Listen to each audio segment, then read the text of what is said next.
me on. I'm honored to be a part of this interview and honored to just share my story and live in my perspective. Great, great. So tell us, you grew up where? From Chicago, Illinois. That's right, Moved Midwest. to Las Vegas, Midwest. Moved to Las Vegas 8 years ago when I was 16. And ever since then, Vegas has been my new home. Great, great, great.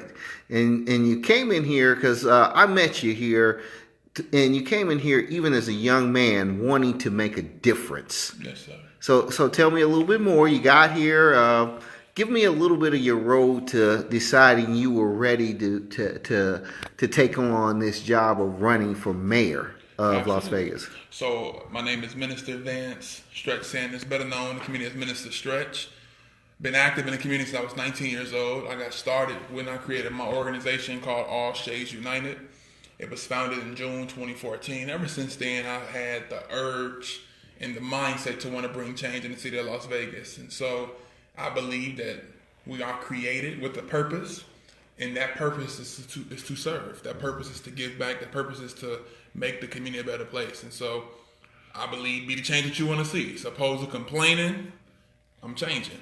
And so just like that. And so I've met you a few years ago. It's been almost 3-4 years now. And since I met you until now, I've been running. I've been staying the course, and I don't plan to go nowhere no time soon. And so I believe that it's time for a change, and the young people are rising up. And so I'm just blessed to be a part of that group and to be a part of that demographic of those who are dedicated to bringing change in their city and in their community. Okay. Now we're going to talk to you some more about the actual issues pertaining to that. But you started an organization called All Shades United. Yes, sir.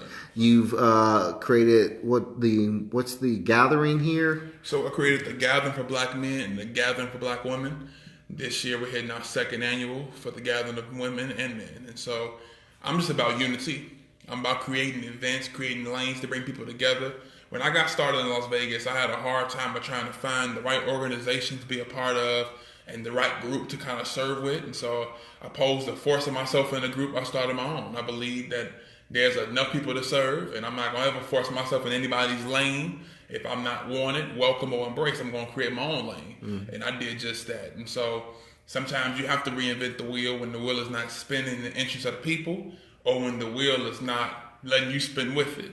And so I don't say that to knock anyone, but I do say that to encourage you to not give up or to get discouraged when your ideas are not being supported in certain areas. Just take what you have and create your own lane, create your own platform. It's just that simple.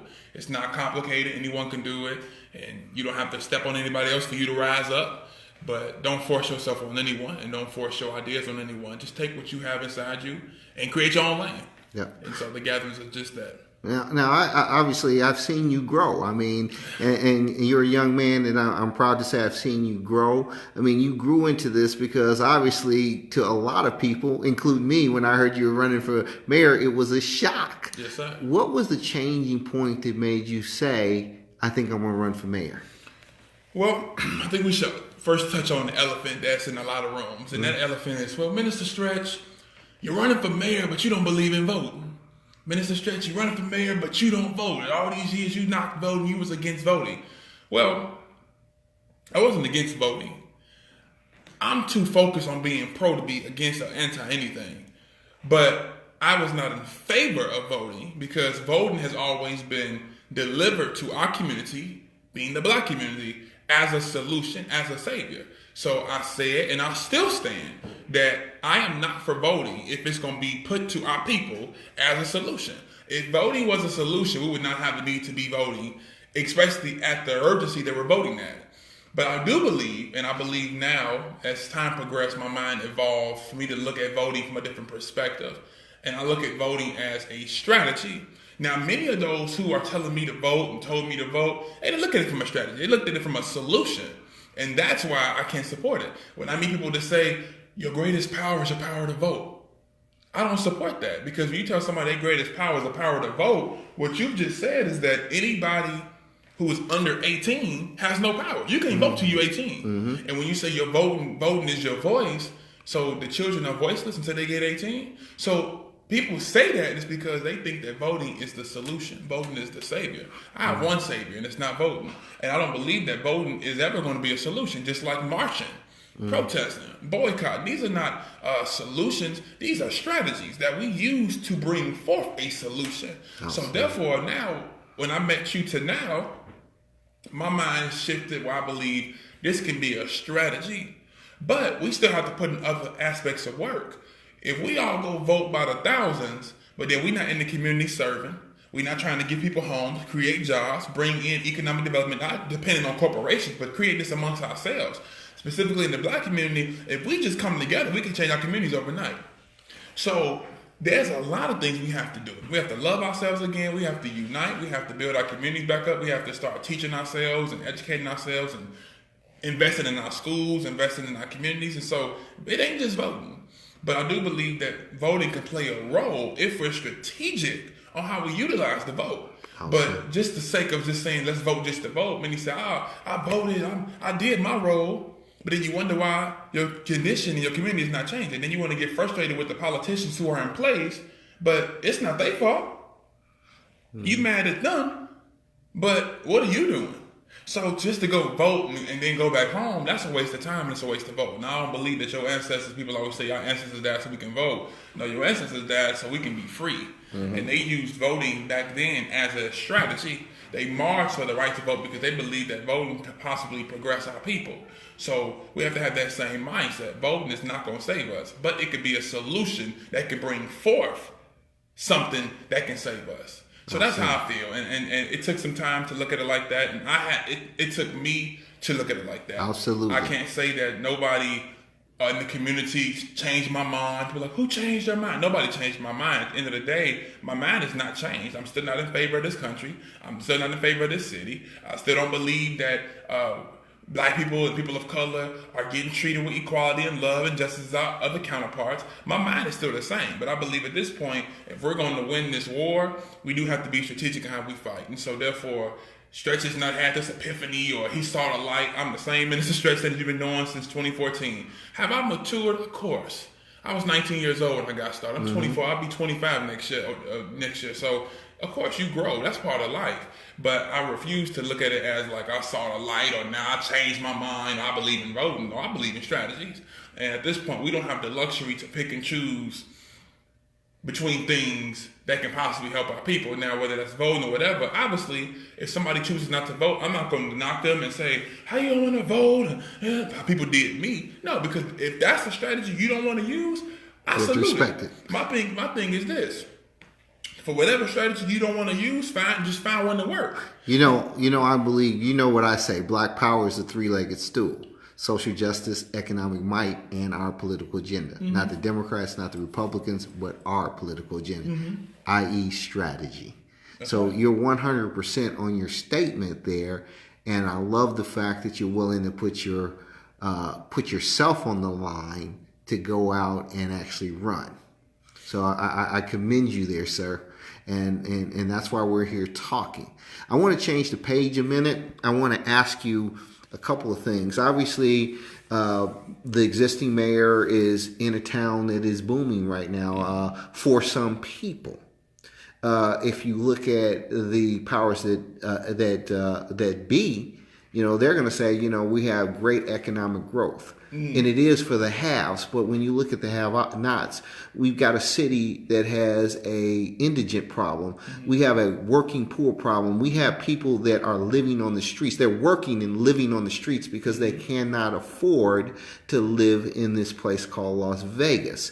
If I was going to ask you here, what would be your top three issues? How do they pertain to you and why do you think that because you may have a different objective and a different view and a point, you will make a change as a mayor of Las Vegas? Well, I would first and foremost say Las Vegas, like any major city, is a tale of two cities.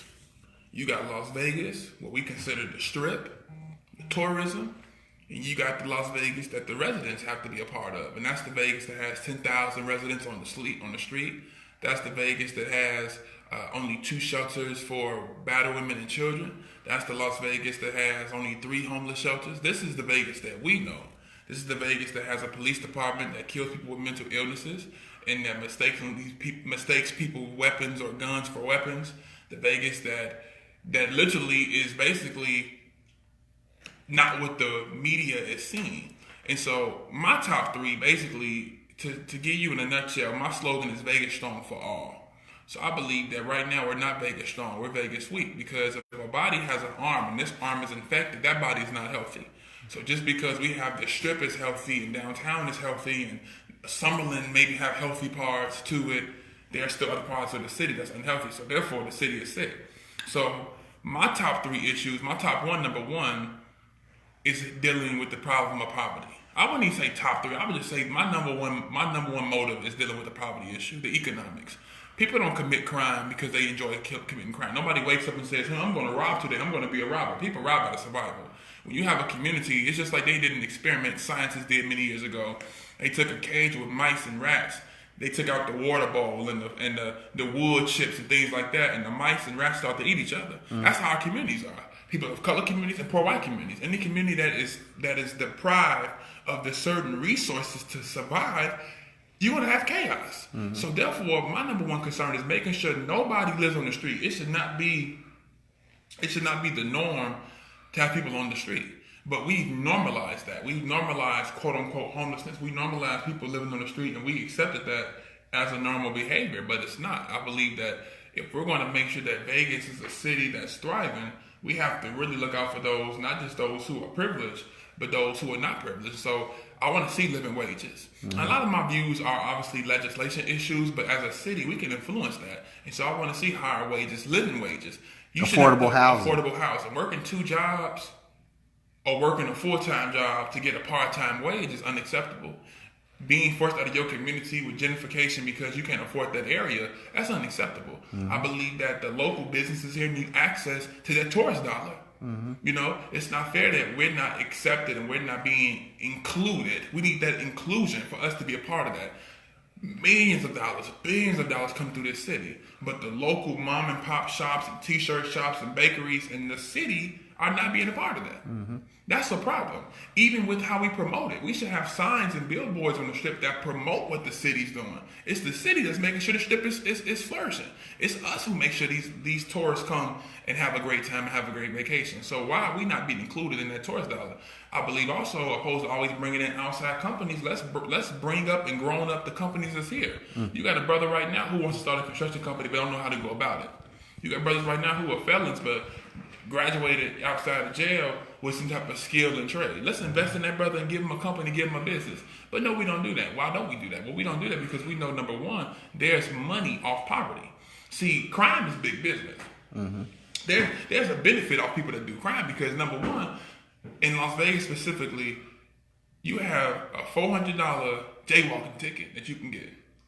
If that ticket goes into warrant, because you have a bill and a ticket, you're going to pay with the bill. So that ticket's in warrant. Now, you are sitting in jail. It could be up to 30 days. If you do have a job, you lost that. If you had an apartment, you probably lost that. Now, where you at? You're on the street. Now, you got two options. You're either going to sell dope or you're going to rob. Or you're just going to be out there panhandling. Either way go, it's a cycle. Same thing. If your rent go up, if you budget your money, you making cheap wages, but you barely getting by. If your rent goes up for some odd reason, now you're being forced again. And so the economics plays a big role, but I believe we need to start investing in those who are already here. The companies that are already in place, investing into them. And not just them, but the schooling. It's just so much we have to do. But my top three would, number one, just be dealing with the jobs, dealing with the economic development, and dealing with those who are on the street. If we don't rescue those off the street, we would never, ever have better schools. How can you have a better school and we don't care about the person on the street? So my number one goal is let's find a way to sympathize and have some empathy with those who are living on the street. Because if you can live with somebody or accept somebody who is the lowest of the low, once you get on the street, that's rock bottom at its finest. I don't know what's lower than that. If we can't humanize with those on the street, why would they care about giving us businesses and economic development? Why would they care about that? So my number one thing is let's make sure that we can start to, number one, have some sympathy and help out those who are on the street. And eventually, if we do that, everything will fall in place. Yep. I'm gonna ask you a couple questions because this is the one of a series of hopefully sit downs we're gonna have here and great information. you look at one of the things that has been done and embraced around here for a solution to poverty is to create these parks for the homeless to live in a park that has clothing and stuff. And I'm like, we should be creating affordable housing. Right. You know, I look at some issues like we have even these things that are called these zones. These are opportunity zones where a lot of them sound very good, but they're really not designed for the people there. They're designed for the investors to be able to make money and sit on property. I even believe that there should maybe be a mandate of a certain amount of affordable housing that should be zoned, and if people actually buy property there, that they have to build a certain amount of affordable housing. And we have to define what is affordable housing too, because right now, either affordable housing means the price of housing must come down significantly, or the living wage must go up significantly. So there's a balance there, but there definitely has to be a plan and not just a discussion on how to house the unemployed, how to house the people that are living on the street and keep them away from people instead of a solution. What do you think? Well, I think number one, the idea of building courtyards or what they call them, homeless courtyards. Parks, yeah, little parks. I think that these are Band-Aids.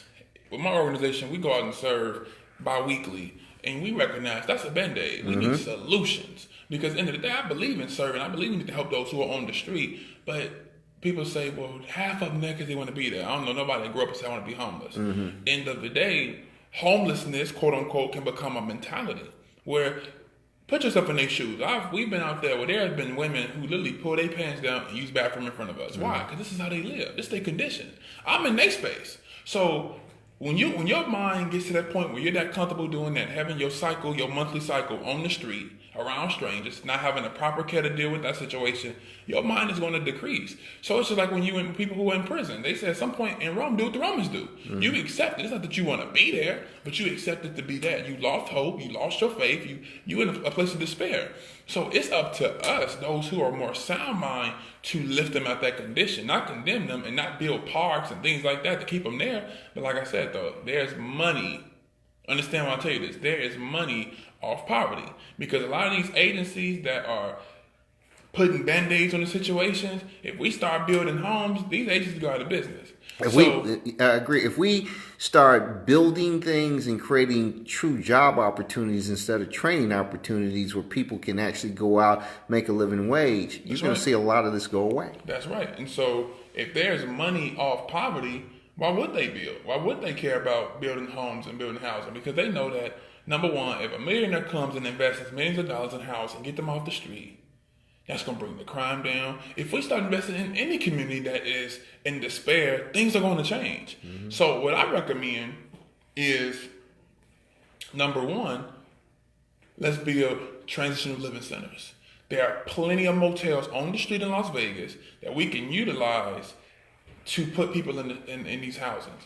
Now they say, well, they have asbestos and they have different things that we can't put people in. Okay, well, let's tear them down. Let's use local construction companies, which creates a job. Let's use them to create. And let's use them, because you're gonna still need people, property managers. You're gonna still need people who are managing the property. You're gonna still need people who are overseeing the security guards. And we forget that these people who are on the street are normal people. These are teachers. These are people who once were part of law enforcement. People who were part of society at one particular point in time. So therefore, my belief is, if we are going to change this city, we have to look at the economic, and we have to look, and that's not just making sure that those who are privileged are thriving. Make sure those who are the lowest are the low. The brother who on the street should have the same opportunity to succeed as the next person. Okay, and I'm going to ask you, that hits me a point. Gentrification versus revitalization. It's funny, a lot of people mix that up, because to me, gentrification means that I'm setting this community up for new tenants. Revitalization means that I am revitalizing these communities for their existing tenants. That's right. Give me your thoughts on that. So Gentrification is real. You have a series of people who are not from these communities are pushing people out of historic communities. They're quick to build up once they push us out, but there's no building while we're in. And then push us to areas, it's like keeping us concentrated. And so I have a problem with that. And that's why I believe, and number one, I believe that every community needs to thrive. Many may disagree with my opinion, but I don't believe in segregation. But I do believe in communities that may be separate are thriving. You have Chinatown. Chinatown does not look like the black ghettos. You have Little Italy. Little Italy does not look like the black ghettos. Jewtown. The list can go on and on. But when it comes to the black communities, you have an infestation of crime, infestation of bad housing, and this is a problem for me. So opposed to having to ship our children to other schools to learn and things like that, let's build these communities up. We shouldn't have to go to any other neighborhood to get that. We shouldn't have to have other companies and other demographics come in our neighborhoods and push us out and be quick to fund and build, but there was no building going on when we lived there. And so I have a huge problem with that. My suggestion is this is why that mindset, I'm speaking in particular to the black community at this point, that mindset of leave the hood. No, come back to the hood. Build up the hood. Don't leave the hood, because when you leave the hood, even if you don't want to live in the hood, own a house. Own the complex. Get you a grocery store there. Buy the neighborhood gas station. Because see, back in the day, where we lived, we controlled. Now we don't.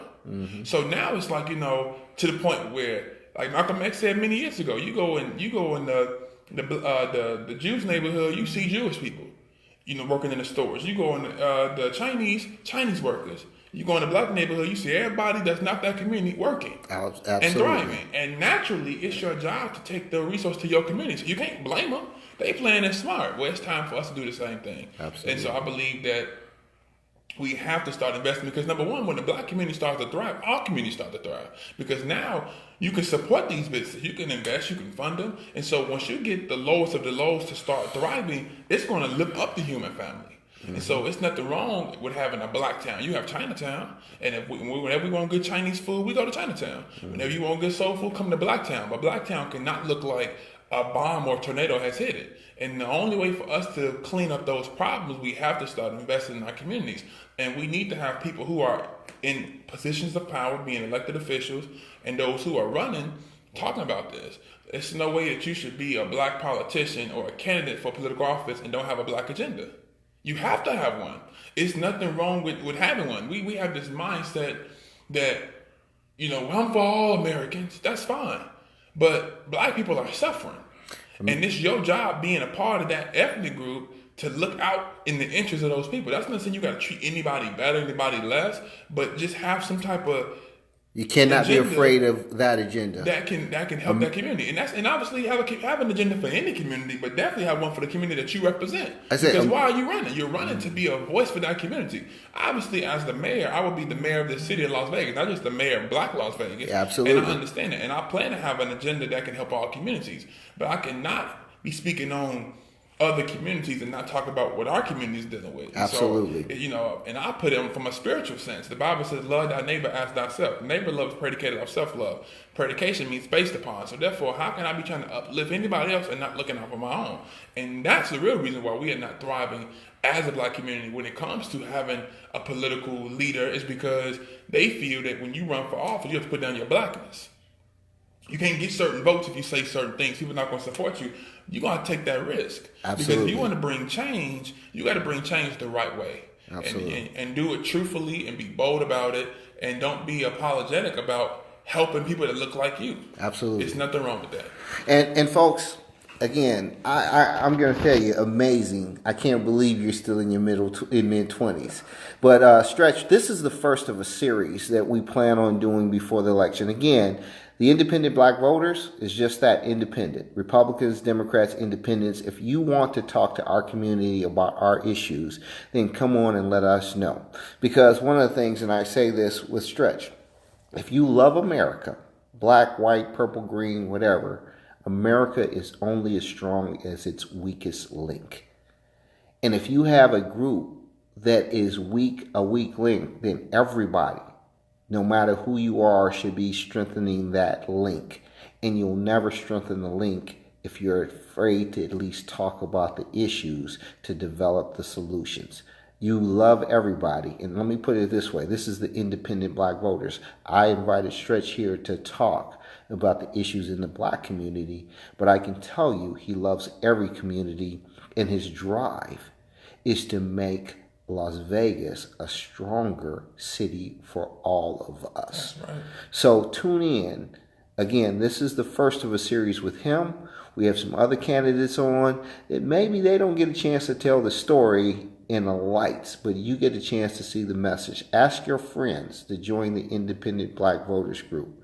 We have over 1,500 people. We need to have 15,000 strong so that we can continue to learn what's important to our communities, and then we can be a strong and strategic voter. So this is phase one, Stretch. I'm gonna let you end up and say why. Tell everybody why you're the man for voting, for being the mayor, and we will talk some more and more in depth on your plans in the future. Absolutely. Well, I will never say, and I decided this when I started to run, I will not say I need your vote. I need your support. Whatever that looks like to you, put it on the table and you sort it out. But I do need your support. If it's $5, if it's a donation, if it's posting my picture, my flyer, if it's door knocking, or if it's physically using your tool as a strategy. And if you choose not to use that as a strategy, there's no love lost, because I understand where you're coming from, and we still have room to build. We have to stop being divided and being distasteful from people who may choose to move differently. People tell me, Stretch, I can work with you now because now you're in politics, but you wasn't voting. I couldn't really deal with you. That hurts my heart, because we wonder why we're in the condition we're in now. We don't have the luxury to be divided by anybody's way of operating and doing that personal right, which is to not vote or to vote. And so I ask for your support. I believe that you have a brother in front of you who will never do the speaking for myself. I let my track record speak. And that's just what it's about.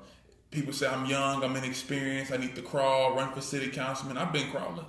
I crawled when I created All Shades United. I crawled when I've been working in this community literally 365. I have no office. My office is in the streets. And so therefore, it's time to walk.